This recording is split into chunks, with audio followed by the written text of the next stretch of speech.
चलिए बेटा, question number 2 and 3 अब इस वीडियो में डिस्कस होगा।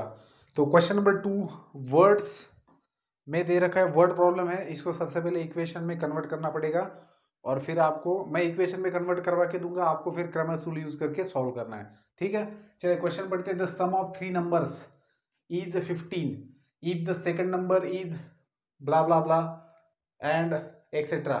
फाइंड आउट क्या करना है, फाइंड द थ्री नंबर्स। बीच में कंडीशंस दी है जिनको इक्वेशन लिखते समय अच्छे से पढ़ेंगे।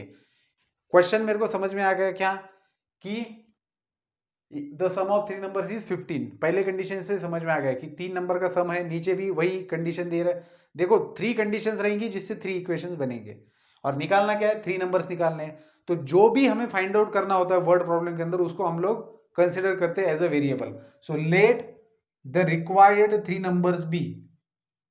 जो थ्री नंबर्स हमें फाइंड आउट करने हैं, जिनके बारे में ऊपर बात हुई है इतनी सारी, जो ऐसे लिखा गया है ऊपर, let the required numbers be X Y and Z. तो ये पहला दूसरा तीसरा नंबर है मान लेते।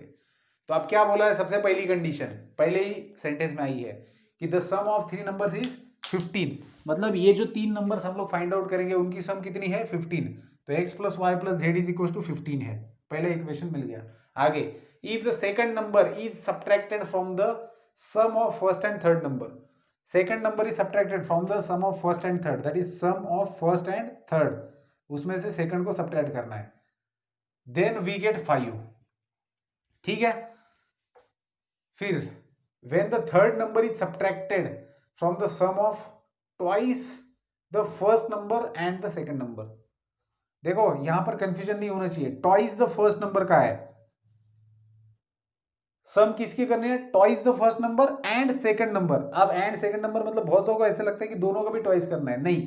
क्या कहा है, twice the first number and the second number, इनका सम है और उसमें से क्या करना है, subtract the when the third number is subtracted, third number subtract करना है। तो क्या मिलेगा आपको, वी गेट 4। अब यहां पर देखो बीच में उन्होंने एक काम कर दिया है क्या, कि जिस तरीके से कंडीशन दी है उस तरीके से हमने लिखा है, तो ये थोड़ा सा डिस्टर्ब हुआ है। देखो इनका सीक्वेंस सेम होना चाहिए जब आप डिटरमिनेंट बनाते हो, पहले एक्स होना चाहिए, फिर वाई, फिर जेड, फिर एक्स, फिर वाई, फिर जेड। मतलब तीनों भी इक्वेशंस में वेरिएबल का सीक्वेंस सेम होना चाहिए। अगर पहले एक्स लिया है तो बाकी दोनों में भी पहले नंबर पर एक्स ही चाहिए, अगर बाद में वाई है तो वाई ही चाहिए। ऐसा कोई जरूरी नहीं कि आप वाई को सेकंड नंबर पर ही ले, एक्स को पहले। जो भी एक इक्वेशन का सीक्वेंस है उसी प्रकार से दूसरे का भी आना चाहिए। तो यहां पर देखिए गड़बड़ हो रखा है, तो आप इस इक्वेशन को करेक्ट कीजिए।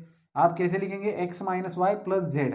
ठीक है, तो मैं इसको यहां पर चेंज कर देता हूं, X minus Y plus Z is equal to 5। ठीक है, अब बस थ्री इक्वेशन मिले, डी निकालो, डी एक्स निकालो, डी वाई निकालो, डी जेड निकालो, X is equal to D X by D, Y is equal to D Y by D, Z equal to D Z by D. आपको पता है सब कुछ। चलिए आगे बढ़ते हैं। तो ये अभी आपको सॉल्यूशन बनाना है। ठीक है, अब क्वेश्चन नंबर 3 जो कि इंपॉर्टेंट है कंसिस्टेंसी के कंसेप्ट के लिए। अब इस क्वेश्चन के अंदर देखना, दो क्वेश्चन है, क्वेश्चन नंबर 3 है, क्वेश्चन नंबर 4 है, कंसिस्टेंसी के ऊपर। दोनों का डिफरेंस मैं आपको अच्छे से समझाता हूं। देखिए क्वेश्चन नंबर 3 में क्या कहा है, examine the consistency of the following equation. नीचे दिए गए इक्वेशन की कंसिस्टेंसी को चेक करने के लिए कहा गया है। अब दिए गए इक्वेशन कंसिस्टेंट है, इसके लिए जो डिटरमिनेंट 0 आने वाली कंडीशन है वो नेसेसरी कंडीशन है। अगर डिटरमिनेंट 0 आता है तो इससे हम लोग ये गारंटेड नहीं कह सकते कि ये इक्वेशन कंसिस्टेंट है, मतलब कि इसको सॉल्यूशन है। तो उसके साथ और कौन सी कंडीशन चाहिए, सफिशिएंट वाली, जिसके अंदर डी जो होता है डिटरमिनेंट आपका, that should not be equal to 0। देखिए जब आप साइमल्टेनियसली इक्वेशन सॉल्व करते हो क्रैमर्स रूल यूज करके, तब मैंने आपको शुरुआत में बताया था कि हमें वहां पर हम लोग जो डी फाइंड आउट करते हैं, सबसे पहला वाला डिटरमिनेंट जो एक्स वाई के कोएफिशिएंट्स होता है, तो वो 0 नहीं होना चाहिए, तभी जाके आगे सॉल्यूशन पॉसिबल है। ये जरूरी नहीं कि सॉल्यूशन मिलेगा ही, ठीक है ना, सॉल्यूशन ना भी मिल सकता है, लेकिन वो क्या होना चाहिए, 0 नहीं होना चाहिए। तो मतलब सॉल्यूशन ना मिले मतलब यूनिक मिल सकता है, इन्फिनिटली में नहीं मिल सकते। तो वहां पर क्या होता है, आपको प्रोवाइडेड क्या रहेगा कि d is not equal to 0, ये प्रोवाइडेड रहेगा। तो आपको क्या करना है, देखिए आप जो दिए गए इक्वेशन है उसको सबसे पहले तो ढंग से लिखना है, 2x minus Y is equal to -3, constant को मैंने उधर के साइड भेज दिया, फिर 3x plus Y is equal to 2, यहाँ पर कांस्टेंट जबरदस्ती लेफ्ट हैंड साइड में दिए है, उनको उधर भेजना है आपको। 11x + 2y = 3।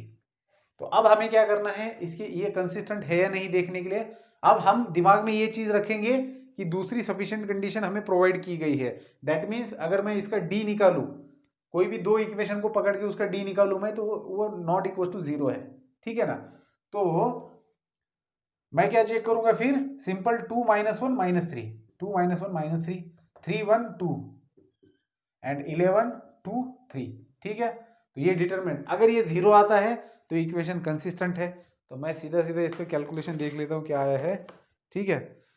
सो ये बेटा 0 आता है, तो इसका जो है ये डिटरमिनेंट का वैल्यू 0 आता है, तो हम लोग क्या कह सकते हैं कि दीज इक्वेशंस आर कंसिस्टेंट, मतलब इसको सॉल्यूशन है, दीज आर कंसिस्टेंट। अगर 0 नहीं आता तो फिर कंसिस्टेंट नहीं रहेगा, लेकिन ये नेसेसरी कंडीशन है। हम इसका 0 आने के बाद में ये दावे के साथ इसलिए कह रहे हैं क्योंकि हमने ये कंसिडरेशन में ले रखा है कि दैट इज प्रोवाइडेड। क्या प्रोवाइडेड है, D is not equal to 0, इसके अंदर ये प्रोवाइडेड है। ठीक है। तो जो थियरम दिया है ना नेसेसरी कंडीशन वाला थ्योरी के अंदर, तो वहां पर भी हम लोगों ने जो प्रूफ लिखा है, जो मैंने आपको कहा था कि दोनों इक्वेशन का सॉल्यूशन निकालिए क्रैमर्स रूल के हिसाब से, फिर उन दोनों का जो सॉल्यूशन एक्स वाई को इसके अंदर डालिए, फिर आपको ये कंडीशन मिलेगा। तो इसके अंदर उन लोगों ने कंसिडर किया है कि तीनों को सॉल्यूशन है, मतलब सॉल्यूशन कब होता है, जब डी नॉट इक्वल टू 0 होता है। तो ये प्रोवाइडेड है कि D is not equal to 0, इसलिए हम सिर्फ इतने ही इसके बेसिस पर ये दावा ठोक सकते हैं कि भैया ये कंसिस्टेंट है। नेक्स्ट आप लोगों को क्या करना है, दोनों के लिए सेम चेक करना है। तो बस ध्यान में रखें कि कांस्टेंट जो है वो राइट हैंड साइड में हो, तभी जाके ये डिटरमिनेंट लिखने का मतलब है। अगर मान लीजिए आप कईयों का कांस्टेंट, अब जैसे यहाँ पर लेफ्ट में दे रखा है, यहाँ पर राइट में दिया है, तो इसका चेंज करने की जरूरत नहीं, इन दोनों को राइट में भेजना पड़ेगा। बगैर राइट में भेजे अगर आप इसको लिख देते हो तो फिर गलत हो जाएगा, इस बात को समझना है। तो इसका इंपॉर्टेंस समझिए कि इसको राइट में भेजना ही है। ठीक है। यहाँ पर भी सेम तरीके से तो करके देखिए फिर क्या आता है क्या नहीं। अगर 0 आता है तो कंसिस्टेंट है, मतलब सॉल्यूशन है, और अगर 0 नहीं आता है तो कंसिस्टेंट नहीं है। ठीक है। तो नेक्स्ट क्वेश्चन हमारा, मैं लिख देता हूं नेक्स्ट क्वेश्चन, फिर उसको डिस्कस करेंगे। चलिए बेटा मैं क्वेश्चन नंबर 4 पढ़ लेता हूं। अब क्वेश्चन नंबर 3 और 4 में डिफरेंस समझ लीजिए। क्वेश्चन नंबर 3 के अंदर क्या दिया था, आपको चेक करना था कि दिए गए इक्वेशन कंसिस्टेंट है या नहीं, सिर्फ नेसेसरी कंडीशन बता के, नेसेसरी कंडीशन को चेक करके। लेकिन वहां पर हमारा ये एजम्पशन था कि सफिशिएंट कंडीशन ऑलरेडी सेटिस्फाई हो रखी है, इसलिए हम लोग सिर्फ डिटरमिनेंट 0 आता है कि नहीं उसी के बेसिस पर बता रहे थे। लेकिन इस क्वेश्चन में डिफरेंट है, ये क्वेश्चन पूछा जाने वाला है, फाइंड के if the following equations are consistent.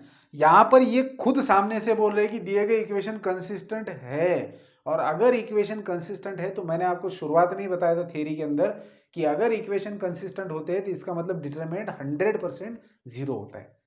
ठीक है।